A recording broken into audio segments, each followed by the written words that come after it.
और नमस्कार स्टूडेंट्स। देखिए मैं आज आप लोगों को जीएसटी के बारे में थोड़ी सी और जानकारी देता हूँ, क्योंकि जीएसटी के कुछ क्वेश्चन मैंने लास्ट वीडियो में करा भी दिए थे और बता देता हूँ आप लोगों को।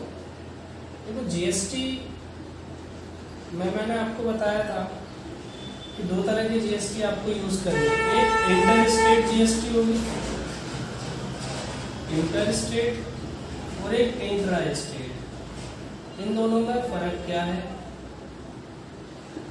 इंटर स्टेट का मतलब होता है अपने ही स्टेट से दूसरे स्टेट में सेल करना। मान लो आप दिल्ली में बिजनेस कर रहे हो, आप हरियाणा,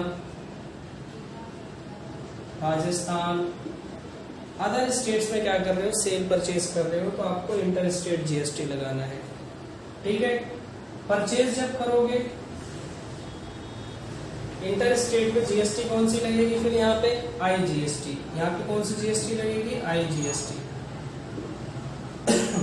परचेज करोगे तो आपको इनपुट जीएसटी लिखना है, और सेल करोगे तो आपको आउटपुट लिखना है जीएसटी के साथ। ठीक है।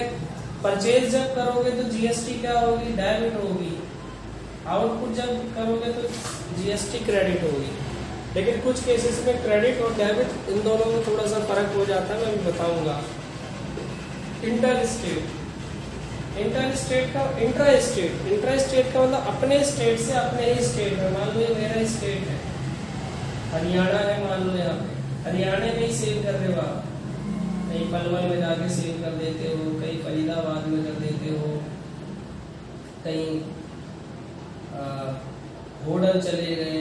तो ये सब क्या है? सेल परचेज अगर इन अपने ही स्टेट में कर रहे हो तो आपको इंट्रा स्टेट जीएसटी का यूज करना पड़ेगा, जिसमें दो प्रकार की जीएसटी आपकी यूज होती है, एसजीएसटी और एक सीजीएसटी। एस का मतलब होता है स्टेट गवर्नमेंट को ये टैक्स जाएगा। सी का मतलब होता है सेंट्रल गवर्नमेंट को ये टैक्स जाएगा। ठीक है। तो जितना भी टैक्स लिया जाएगा उसमें से कुछ हिस्सा सेंट्रल गवर्नमेंट, कुछ सेंट्रल का होता है, कुछ स्टेट का होता है। कुछ का मतलब आधा मान लो, अगर 12% टैक्स अगर कोई ले रहा है तो उसमें से 6% स्टेट गवर्नमेंट रख लेगी, और कुछ परसेंट, आधा परसेंट 6% कौन रख लेगा? सेंट्रल गवर्नमेंट को दे दिया जाएगा। स्टेट गवर्नमेंट और सेंट्रल गवर्नमेंट टैक्स कब लगेगा? जब आप अपने ही स्टेट सेल और परचेज कर रहे हो। मान लो यूपी में हो तो यूपी में ही बहुत बड़ा, यूपी बहुत बड़ा है तो लखनऊ, कानपुर, हरियाणा, ये इलाहाबाद, तो इन सब स्टेट्स में अगर आप सेल परचेज करोगे तो आपको आईजीएसटी, एसजीएसटी और सीजीएसटी लगाना पड़ेगा। आईजीएसटी कब लगाना है? आईजीएसटी जब अपने स्टेट से किसी दूसरे स्टेट पे हम सेल परचेज करेंगे। ठीक है। तो यूपी से आप दिल्ली अगर करते हो या फिर बेंगलोर सेल करते हो तो आपको आईजीएसटी लगाना पड़ेगा। मान लो मेरा बिजनेस हरियाणा में है तो मैं हरियाणा से अगर मैं मुंबई सेल कर रहा हूँ तो आईजीएसटी यूज करूंगा। ठीक है। यूपी में सेल कर रहा हूँ तो आईजीएसटी लगेगा। ठीक है। तो इनके कुछ क्वेश्चंस मैं आपको समझा देता हूँ। देखिए,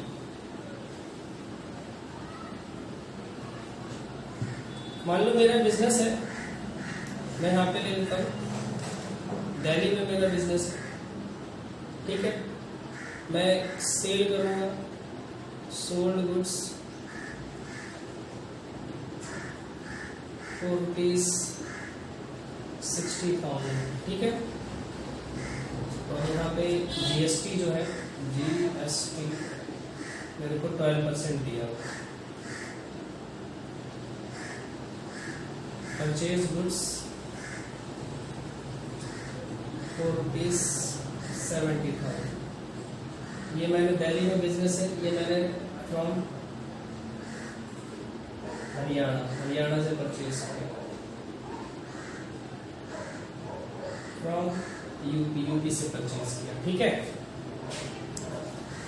तो इन दो में एंट्री क्या होगी? सबसे पहले मैं आपको जनरल एंट्री बता रहा हूँ। तो ये यहाँ पे कुछ गिवन नहीं, कैश है तो कैश में कर देंगे, और अगर यहाँ पे गिवन दिया होता पेड बाय चेक, एक और पेड बाय ये रिसीव है, जैसे पेमेंट रिसीव होगी, रिसीव चेक लिख लेते हैं, receive cheque and deposited into bank. इसका भी केस बता देता हूँ, डिपॉजिटेड इनटू बैंक। जब मैं किसी से चेक लेता हूँ और उसी दिन बैंक में जमा कर देता हूँ तो बैंक आएगा, बैंक की एंट्री कर देंगे। अगर मैं उस दिन उस चेक को जमा नहीं करता तो उसकी जनरल एंट्री कुछ और होगी, मैं बताता हूँ आपको। सबसे पहले इसकी एंट्री बता रहा हूँ। सेल कर रहे हो और आपको चेक मिला है, चेक तो बैंक में जाएगा, बैंक अकाउंट डेबिट लिखेंगे। तुम सेल कर रहे हो और जीएसटी है और आपका बिजनेस है दिल्ली में, हरियाणा में सेल कर रहे हो, तो इसका मतलब IGST लगाना है। तो यहाँ पे आउटपुट IGST, और कितना परसेंट है? 12% है।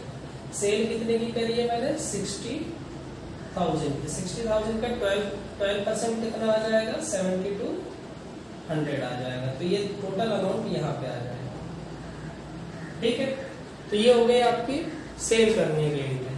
ये क्या है? सेल करने की एंट्री। परचेज करने की एंट्री क्या होगी?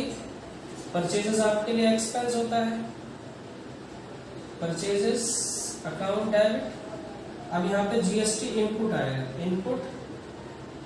अब यहाँ पे देखो यूपी में सेल कर परचेज कर रही है, यूपी से दिल्ली में, तो इसका मतलब IGST लगाना है। IGST कितना परसेंट है? 12% है। तो यहाँ पे 12% की रही, कितना कितने की सेल हुई? 70,000। 70,000 का 12% 8,400। तो यहाँ पे देखो गिवन नहीं है, चाहे कि बैंक है तो आप लिख सकते हैं यहाँ पे टू कैश लिखो या फिर बैंक लिखो, क्योंकि ज्यादातर पेमेंट आजकल बैंक से होती है। तो ये ठीक है, ये ट्रांजेक्शन कौन सी थी? सेल करने की थी, और ये ट्रांजेक्शन थी परचेज करने की। ठीक है, अब इसी में मान लो सेल्स रिटर्न और परचेज रिटर्न हो जाता। अब यहीं पे एक क्वेश्चन आपको दे दिया जाता कि ये जो सेल्स, ये सेल क्या हुई? रिटर्न हो गई थोड़ी सी। कितनी सेल रिटर्न हुई है? यहाँ पे लिख लेते हैं 10,000 की सेल्स होगी, तो ये रिटर्न होगी। अगर सेल्स रिटर्न की एंट्री हो और यहाँ पे क्रेडिट तो होनी चाहिए थी, तो यहाँ पे सेल्स रिटर्न की एंट्री देखो क्या करोगे आप, यही एंट्री। यहाँ पे क्या है? बैंक है, इसलिए उधार वाले में होता है ये सब। तो कोई बात नहीं, सेल्स रिटर्न में बता देता हूँ। तो मैं इसको एक बार कैश में तो आगे समझ में। अब मैं मान लेता हूँ उसने चेक नहीं दिया, मैंने यहाँ पे चेक नहीं दिया और ये XYZ लिमिटेड से परचेज किया था, तो मैं यहाँ पे क्या लिखूंगा? बैंक की जगह XYZ लिमिटेड डायरेक्ट लिखूंगा ना। और इसमें भी मुझे यहाँ पे लिख लेते हैं कुछ भी लिख लो, यहाँ पे राम लिख लेते हैं। तो यहाँ पे मैं क्या लिखूंगा? राम लिखूंगा। ठीक है, अब परचेज जो हमने सेल किया था उससे मुझे 10,000 की गुड्स मेरे पास वापस आ गई है। जब गुड्स वापस आ जाती है तो उसकी जनरल एंट्री क्या होती है? इसी एंट्री को उल्टा कर देते हैं, इसी एंट्री को उल्टा कर देंगे, बस सेल्स की जगह सेल्स रिटर्न आ जाता है। तो देखो कैसे करेंगे, यहाँ पे लिखोगे सेल्स रिटर्न और यहाँ पे लिखोगे आउटपुट। अब मैंने बता दिया ना कि आउटपुट तो क्रेडिट ही होता है, लेकिन यहाँ पे आउटपुट क्या होगा? डेबिट हो जाएगा। Output IGST to XYZ। अब 10,000 की सेल, आप 10,000 का रिटर्न हुआ है, तो यहाँ पे रिटर्न में लिखोगे 10,000 और जितना इसका GST का रेट था 12%, तो 1200, तो 11,200 आ जाएगा। ठीक है, तो 11,200 आपका क्या हो गया? ये रिटर्न हो गया। 11,200 का आपको रिटर्न हो गया। ये सेल्स रिटर्न की एंट्री होगी, सेल्स की एंट्री ये होगी, सेल्स रिटर्न की ये होगी। सेम परचेज रिटर्न की एंट्री क्या होगी? राम अकाउंट डेबिट करेंगे, राम डेबिट कर देंगे, टू परचेज लिखेंगे। और अब मैं यहाँ पे रिटर्न बना लेता हूँ, इसका कितना? इसका भी 10,000 मान लेते, 10,000 रिटर्न है, हमने 10,000 का रिटर्न कर दिया। टू, अब यहाँ पे इनपुट IGST। देखो ये जो GST था, ये पहले हमने क्या किया? 8,400 तो हमने पे कर दिया, लेकिन हमारे पास जब वापस आया होगा तो वही GST वापस आ गया होगा, इसलिए इसको क्या करना पड़ता है? क्रेडिट करना पड़ता है। तो कितने की परचेज आपने वापस करी है? 10,000 की, 1,200, तो यहाँ पे 11,000। ठीक है, ये जनरल एंट्री होती है इनकी सेल परचेज की। अभी और आपको समझा देते हैं और क्वेश्चन लेके। ये तो मैंने IGST की बताई है। अब यही मान लो आप दिल्ली में ही सेल परचेज करते तो दिल्ली में ही सेल परचेज करते तो दिल्ली में मान लेते हैं हमने चांदनी चौक से, चांदनी चौक, कानपुर मान लेते, 2-3 जगह ले लेते, 2 जगह है कानपुर और चांदनी चौक। तो यहाँ पे अगर इसमें सेल करते तो क्या करते, सेल की एंट्री। अब इसकी एंट्री क्या होती है, देखो 60 यहाँ पे लिख लेते हैं, करंट को हमने सेल किया, करंट है। तो एंट्री क्या करोगे बताओ, सिंपल सी बात है, वही जनरल एंट्री है। करंट आपका क्या है, जो सेल खरीद रहा है जो, उसको डेबिट करना पड़ेगा क्योंकि रिसीवर है। और अगर कैश बैंक होता तो कैश बैंक लिख देते हैं। तो सेल। अब यहाँ पे GST जो लगेगी, अब IGST ना लग के SGST CGST लगाएंगे। लेकिन वैसे दिल्ली जो है, दिल्ली से दिल्ली में UTGST लगना चाहिए क्योंकि यहाँ पे यूनिट टेरिटरी है।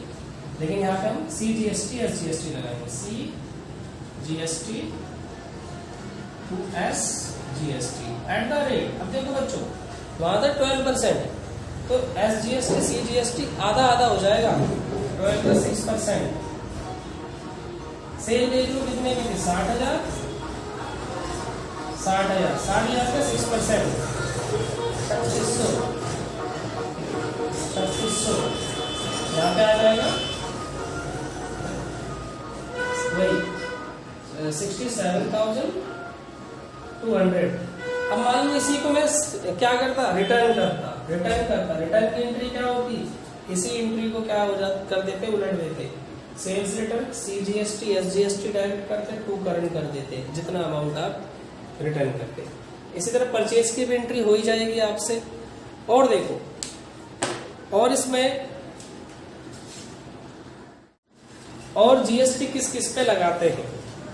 GST जब देखो क्वेश्चन में सबसे पहले आपको क्वेश्चन पढ़ना है। क्वेश्चन के ऊपर रेट दिया है GST की, GST यूज करना है तो सभी में GST लगाना पड़ेगा, ठीक है। और कभी ऊपर रेट नहीं दिया तो नीचे जब क्वेश्चन में होगा सिर्फ उन्हीं में GST लगाना जिनमें क्वेश्चन में दे रखा हो, ठीक है।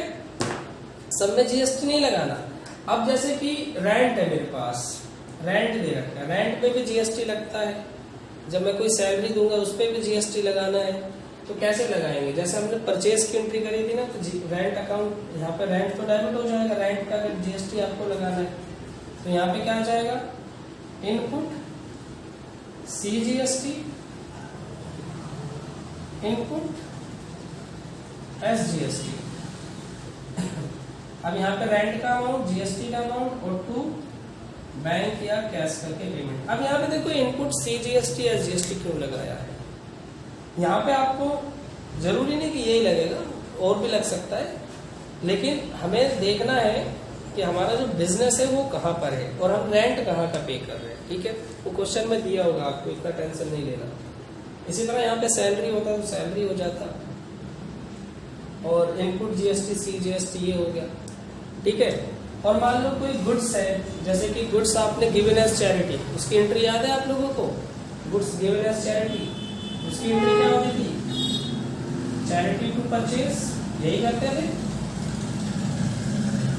गुड्स गिवन एज चैरिटी का मतलब क्या है, चैरिटी टू परचेज।